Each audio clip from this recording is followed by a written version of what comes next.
સાવલી નગરપાલિકાને મળ્યા નવા પ્રમુખ અને ઉપપ્રમુખ. પ્રાંત અધિકારીની હાજરીમાં સાવલી નગરપાલિકાની પ્રમુખ અને ઉપપ્રમુખ પદની વરણી પ્રક્રિયા શાંતિપૂર્ણ માહોલમાં પૂર્ણ થઈ હતી. 21 બેઠકો સાથે બહુમતી મેળવનાર ભારતીય જનતા પાર્ટીએ ફરી એકવાર નગરપાલિકામાં સત્તા પર પોતાની મજબૂત પકડ જાળવી રાખી છે.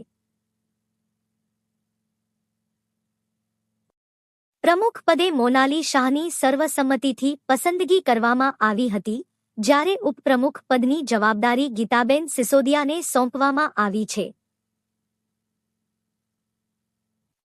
નવા ચહેરાઓને તક આપીને ભાજપે ફરી એકવાર યુવા અને સક્રિય નેતૃત્વ પર વિશ્વાસ વ્યક્ત કર્યો હોવાનું રાજકીય વર્તુળોમાં ચર્ચાઈ રહ્યું છે. વરણી પ્રક્રિયા પૂર્ણ થયા બાદ પાલિકા કચેરી ખાતે ભાજપના કાર્યકરોમાં ઉત્સાહનો માહોલ જોવા મળ્યો હતો.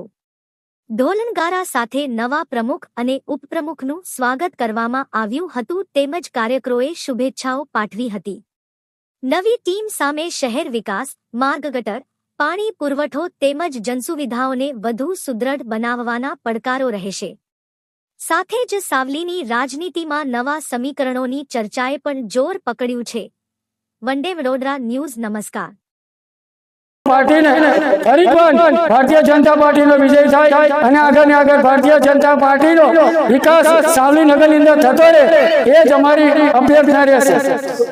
બસ મારું એટલું કહેવું છે કે આ પદ માટે મને જેમને નિમણૂક કરી છે આપણા સાવલીના ધારાસભ્ય શ્રી કેતન ઇનામદાર શ્રી અને આપણા પક્ષે જે નક્કી કર્યું છે અને જે પદ આપ્યું છે એ પદ પર ખરી ઉતરવાનો પૂરેપૂરો પ્રયાસ કરીશું. નગરના વિકાસનો પૂરેપૂરો પ્રયાસ કરીશું. જે જૂની ટર્મમાં જે બી પ્રશ્નો છે જે ઉકેલાયા નથી એ બી ઉકેલવાનો પૂરેપૂરો પ્રયાસ કરીશું અને સાવલીના નગરનું આગળ વિકાસ થાય એવો પૂરેપૂરો પ્રયાસ કરીશું.